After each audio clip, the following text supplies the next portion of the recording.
علی زریون کو جب پڑھا جائے تو ہم کہیں گے یہ شاعر ہے، اور جب سنا جائے تو ہم کہیں گے یہ شاعر ہے. ایسے بھی ہو سکتا. یہ خرابات یعنی باختہ صبح ہوتے ہی سب کام پر جائیں گے. میں دونوں محاذوں پہ لگاتار لڑا ہوں، آواز اٹھانا ہو کہ تلوار اٹھانا.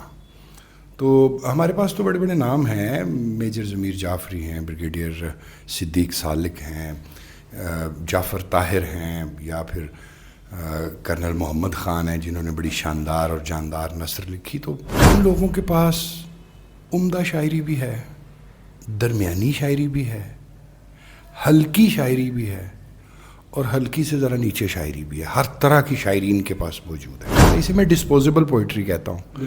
ڈسپوزیبل پوئٹری یہ ہے کہ بس آپ نے ایک دفعہ شعر سنا، اس نے کوئی چھوٹی سی ایک چمک پیدا کی اور اس کے بعد وہ ختم ہے. السلام علیکم. شروع ذات العلم ازل وحدہ لا شریک کے نام سے جس کے قبضہ قدرت میں آپ کی اور میری جان ہے، جو خلق کائنات کو پالنے والا ہے، جو عیسیٰ سے موسیٰ اور موسیٰ سے خود پیغمبر خدا صلی اللہ علیہ وآلہ وسلم کے خدا ہے. درود و سلام عظمت اہل بیت و جانثار محمد عربی نامدار صلی اللہ علیہ وآلہ وسلم. ناظرین، آج میرے ساتھ وہ شخصیت موجود ہے جن کا تعارف کرواتے ہوئے میرے لفظ جنبش کھا رہے ہیں. میری مراد وہ شخص جو ایک علاقے سے اٹھتا ہے جس کو پہلوانوں کا نام دیا گیا یا خوابوں کا نام دیا گیا، لیکن اسی دھرتی نے ایک ایسا شخص کا جنم دیا جو اپنی مثال آپ بنا. جی بالکل، میری مراد کوئی اور نہیں بلکہ میجر شہزاد نیر صاحب ہیں. ہم ان سے محو گفتگو ہوں گے. جی السلام علیکم سر. وعلیکم السلام. سر کیا حال چال ہیں آپ کے؟ بالکل ٹھیک، سب خیریت. الحمدللہ. سر میرا پہلا سوال آپ کی جانب پیش کر رہا ہوں. اس سے پہلے پیش کوئی معافی چاہتا ہوں اگر کوئی لفظوں کی گراوٹ میں کوئی نہیں جنبش یا غلطی ہو گئی ہو تو میں اس کے لیے معذرت خواہوں. سر میرا پہلا سوال ہے کہ پاک فوج میں کمیشن، اس کے بعد ادب سے اتنا لگاؤ کہ دور حاضر میں جدید شاعری کو اوج ثریا تک آپ نے کیسے پہنچایا؟ شاعر میں پہلے تھا، فوج میں بعد میں آیا. واہ سبحان اللہ. 7ویں میں نے شاعری شروع کر دی تھی، اور شاعر بنا نہیں جاتا، شاعر بس بندہ ہوتا ہے پیدائشی طور پر. تو میں نے 7ویں 8ویں 9ویں 10ویں میں کافی شاعری کی، پھر باقاعدہ حضرت علامہ ماجد الباقری کی شاگردی اختیار کی میٹرک میں، اور پھر ایف ایس سی کی، اور پھر کہیں جا کے میں آرمی میں آیا. ان دونوں میں کوئی تفاوت مجھے تو نہیں لگتا. ہاں، میں نے صرف یہ کیا کہ جسم و جاں کی کڑی آزمائشوں میں بھی میں نے اپنے اندر کے شاعر کو زندہ رکھا. میں کارگل کی جنگ لڑ رہا ہوں، یا سیاچن گلیشیئر پر ہوں، یا میں وزیرستان میں لڑائی میں مصروف ہوں، یا بلوچستان میں اپنے فرائض سر انجام دے رہا ہوں. میں نے شاعری کو، لفظ کو، سخن کو اپنے ساتھ ساتھ رکھا. سر یہ کتنا مشکل ہو جاتا ہے کہ محاذ پہ کھڑے ہوئے ہیں، کیونکہ ادب کا تعلق یہ ہے کہ دشمن کو بھی بلاؤ تو عزت دے دو. جی. تو آپ دشمن کی آنکھوں میں آنکھیں ڈال رہے ہیں اور لفظ جنبش کہہ رہے ہیں کہ بھئی تم نے ایسے لفظ ادا کرو کہ دشمن وہاں پہ زیر ہو جائے. دیکھیں، میرا خیال ہے کہ ان دونوں میں کوئی اتنا فاصلہ ہے نہیں، کیونکہ جب ہم قدیم جنگیں دیکھتے ہیں تو شاعر جو تھا وہ لشکر کا باقاعدہ حصہ ہوتا تھا، وہ رجز پڑھتا تھا، وہ حماسہ لکھتا تھا، وہ ترانے اور جنگی نغمے تخلیق کر کے عین میدان جنگ کے اندر اپنی افواج کا حوصلہ بلند کرتا تھا. شاعر تو میر تقی میر نے جنگ لڑی ہے، میر تقی میر باقاعدہ جنگی لشکر کا حصہ رہے، اور بھی بہت ساری مثالیں ہیں ہمارے پاس. تو میں ایک طرف، جسے میں نے ایک شعر بھی کہا تھا کہ میں دونوں محاذوں پہ لگاتار لڑا ہوں، آواز اٹھانا ہو کہ تلوار اٹھانا. تو ہمارے پاس تو بڑے بڑے نام ہیں. میجر ضمیر جعفری ہیں، بریگیڈیئر صدیق سالک ہیں، جعفر طاہر ہیں، یا پھر کرنل محمد خان ہیں جنہوں نے بڑی شاندار اور جاندار نثر لکھی. تو جو صاحبان سیف و قلم ہے وہ پوری دنیا میں پائے جاتے ہیں، تو کوئی اچنبے کی بات نہیں ہے اس میں. جی سر دور حاضر کے مشہور شاعر ہیں، لوگ ان کو سننا بھی بڑا پسند کرتے ہیں. ان کا نام تہذیب آفی اور علی زریون صاحب ہیں، لیکن حلقہ اشعار میں یا حلقہ شاعری کے اندر ان کو مناسب نہیں سمجھا جاتا. آپ کا اس بارے میں کیا خیال ہے؟ اچھا، میری اس پہ ایک سوچی سمجھی رائے ہے. یہ 2 نام لیے، اور بھی اس طرح کے کچھ نام ہیں. ان لوگوں کے پاس عمدہ شاعری بھی ہے، درمیانی شاعری بھی ہے، ہلکی شاعری بھی ہے، اور ہلکی سے ذرا نیچے شاعری بھی ہے. ہر طرح کی شاعری ان کے پاس موجود ہے. میں یہ تو بالکل نہیں کہوں گا کہ یہ شاعری نہیں ہے، نہیں، یہ شاعر ہیں. لیکن ان کی بدقسمتی یہ ہے کہ ان کا وہ کلام زیادہ مقبول ہوا ہے جو اتنا معیاری نہیں ہے، جس وجہ سے جو سنجیدہ شعری و ادبی حلقے ہیں وہ انہیں شاعری کے اندر کوئی اچھا مقام یا جگہ دینے پہ تیار نظر نہیں آتے. میرا تو خیال یہ ہے کہ انہیں خود اپنا جو شعری وقار ہے یا شعری معیار ہے اس کی طرف تھوڑا سا متوجہ ہونا چاہیے کہ سوقیانہ، عامیانہ یا بازاری لب و لہجے کا. اچھا، بعض اشعار تو صرف انہی کی بات نہیں ہے. سوشل میڈیا پر اس وقت جو شاعری زیادہ پاپولر ہو رہی ہے وہ عام طور پہ وہ شاعری ہے جس میں کوئی ایسی بات کہی جاتی ہے کہ بندہ یا تو ہنس پڑتا ہے یا کہتا ہے اچھا یہ اتنی سی بات ہے. اسے میں ڈسپوزیبل پوئٹری کہتا ہوں. ڈسپوزیبل پوئٹری یہ ہے کہ بس آپ نے ایک دفعہ شعر سنا، اس نے کوئی چھوٹی سی ایک چمک پیدا کی اور اس کے بعد وہ ختم ہے. جبکہ اچھی، گہری، معیاری اور عمدہ شاعری وہ ہوتی ہے جس کو بار بار سنا جائے، وہ اتنا ہی لطف دے. تو ان دو شاعروں کے بارے میں میرا یہ خیال ہے کہ یہ شاعر ہیں، اچھے شاعر ہیں، لیکن انہوں نے شاید دانستہ طور پر مقبول ہونے کے لیے ایسا کلام بھی کہا کہ جو خود ان کے اپنے قد و قامت سے نیچے تھا.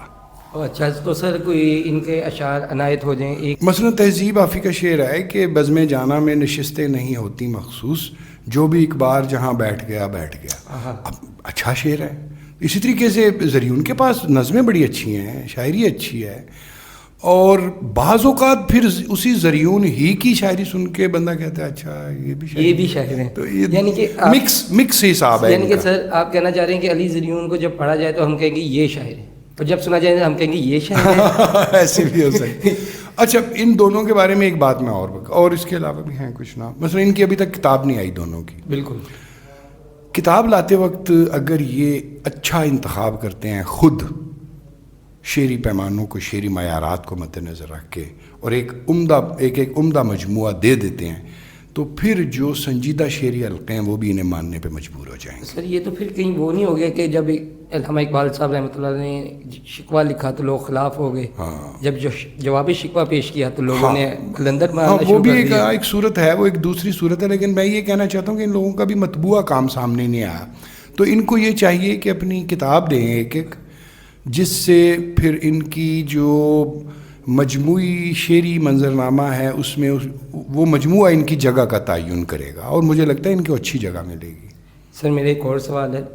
جون ایلیا صاحب، کثیر تعداد عوام ان کو پسند کرتی ہے، محبت کرتی ہے، ان کو سنتی ہے، لیکن شاعری حلقے کے اندر ان کے بارے میں کہا جاتا ہے وہ تو شاعر ہی نہیں ہے. یہ تو ایک آدھ لوگوں نے کہا ہے، اور بڑی یہ نامعقول رائے ہے کہ جون ایلیا شاعر ہی نہیں ہے یا ہلکا شاعر ہے یا کمتر شاعر ہے. بالکل غلط بات ہے. یہ جون ایلیا ایک لہجے کا نام ہے، ایک کیفیت کا نام ہے، شعری وفور کا نام ہے.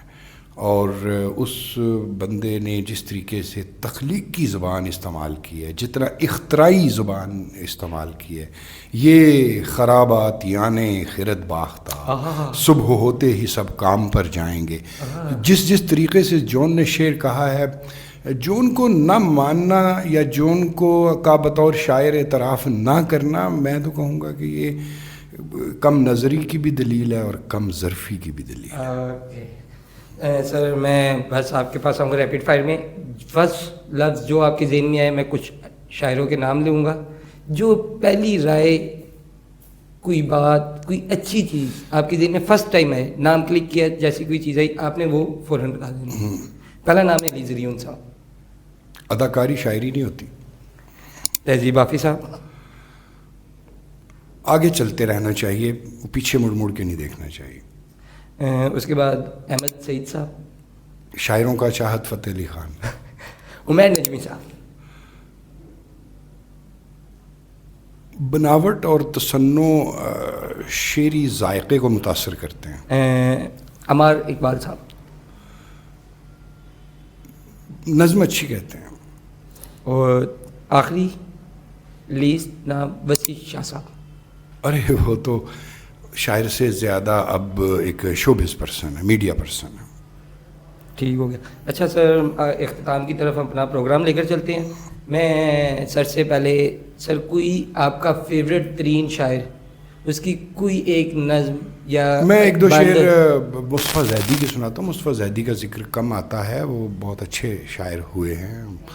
بہت پہلے ان کا انتقال ہوا کہ بجھ گئی شمع حرم باب کلیسا نہ کھلا، کھل گئے زخم کے لب تیرا دریچہ نہ کھلا، در توبہ سے بگولوں کی طرح گزرے لوگ، ابر کی طرح امر ڈائے جو میں خانہ کھلا، اور ہم پریزادوں میں کھیلے شب افسوں میں پلے، ہم سے بھی تیرے طلسمات کا عقدہ نہ کھلا.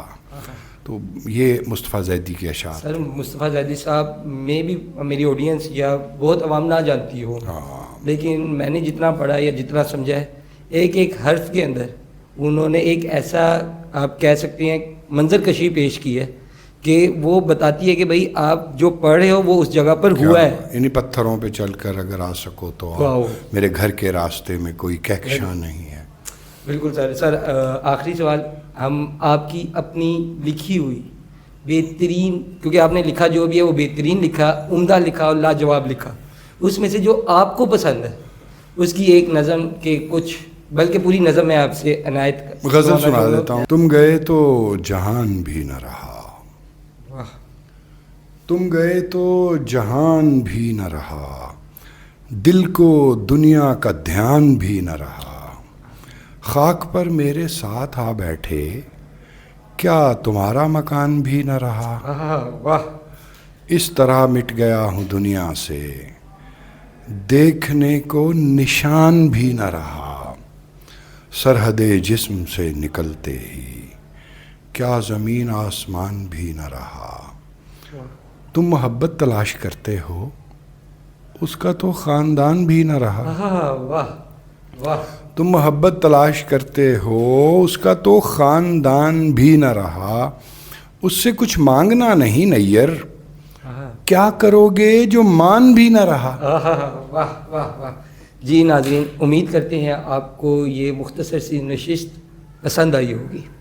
اور جیسے سر نے اپنے انٹرویو میں کہا کہ میں مقتل میں بھی لڑا اور لفظوں سے بھی لڑا، تو اس کے لیے ایک بند ہے چھوٹا سا کہ قتل چھپتے تھے کبھی سنگ کی دیوار کے بیچ، اب تو کھلنے لگے مقتل بھرے بازار کے بیچ، سرخیاں امن کی تلقین میں مصروف رہیں، حرف بارود اگلتے رہے اخبار کے بیچ. تو ناظرین، اسی کے ساتھ اپنے میزبان حیدر حسن کو دیجیے اجازت. اللہ آپ کا اور میرا نگہبان.